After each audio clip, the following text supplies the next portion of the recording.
Tu sais, il y a des gens qui disent que dans notre jeunesse, c'était le bon temps. Eh ben moi, je crois au contraire que c'était le temps de sérieux danger. On l'a échappé belle.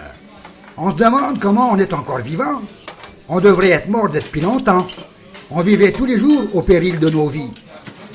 Je me rappelle, chaque matin, notre mère, elle nous faisait manger des œufs pondus par les poules de la ferme. Et on buvait aussi du lait venant directement de l'étable. Non mais tu te rends compte? Et dire qu'aucun laboratoire n'avait inspecté ces œufs, ni analysé le lait pour y déceler des virus. Et c'est terrible ça. Les poules mangeaient tout ce qui leur tombait sous la dent. Tout ça, sans la moindre inspection. On peut dire que la mort rôdait dans notre assiette. En réfléchissant bien, nous avons survécu avec de la nourriture sans glutamate, sans protéase, sans phosphate. Il n'y avait point de colorant, il n'y avait point de dextrose, pas de levure, pas de lécithine. Il n'y avait même pas de vitamines ajoutées, dis donc, ni d'agents de conservation. Mais on aurait pu tomber malade sans tout ça et même mourir. Les antibiotiques, la cortisone et autres médicaments soi-disant essentiels, ils n'existaient pas dans notre canton. Ou alors, ils étaient jamais arrivés chez nous. Tu te rappelles? On passait la journée à courir pieds nus dans les champs, dis donc. On était vraiment imprudents. Pourtant, on n'a jamais attrapé la grippe, ni le moindre rhume. Et quand on avait un petit toussotement, la mère elle nous faisait une bonne friction avec l'huile de camphre. Remettez-nous ça, patron. À ces points, la jeunesse d'aujourd'hui qu'attraperait une cirrhose. Ah, bien sûr, on avait droit à une cuillerée d'huile de foie de morue tous les matins.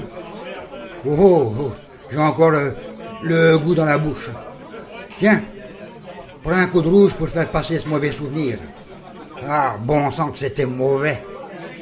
J'habitais dans une maison de campagne loin du village sans électricité.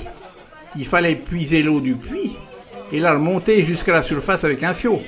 Eh ben dis donc, cette eau, elle n'a jamais été analysée. On la faisait même pas bouillir, dis donc, pour la boire. Et tu te rappelles les terribles senteurs du fumier dans les champs et celles du purin dans les labours, au crottin de cheval, partout sous les routes. On en a quand même survécu. Je me rappelle, le grand-père, il nous laissait jouer dans son atelier.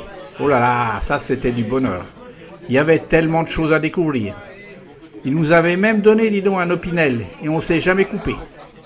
On a quand même de la chance d'avoir survécu à autant de dangers quotidiens.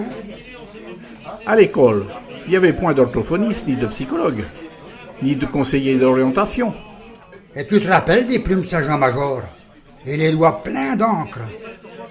Les maîtres, ils se permettaient même de tirer les oreilles des indisciplinés, ou alors de taper sur les doigts des réfractaires avec leurs règles.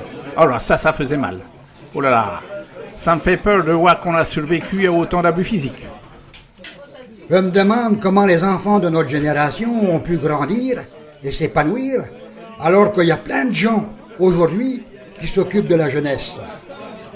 Ben moi, je me demande aussi comment on a pu survivre dans ce monde où nos parents étaient les seuls responsables de notre éducation. Dis donc, je vais quand même pas trinquer avec un verre vide. Allez-y, patron. Tu sais, le plus étonnant, c'est que notre génération exposée à tous les dangers est celle qui a probablement réalisé les plus grandes choses depuis un siècle et qui a réussi à traverser 2 guerres et une crise économique. À vouloir trop protéger, on a détruit les systèmes naturels de défense et d'immunité. Dis, tu te rappelles de cette photo-là? Ah ben dis donc, elle est pas jeune.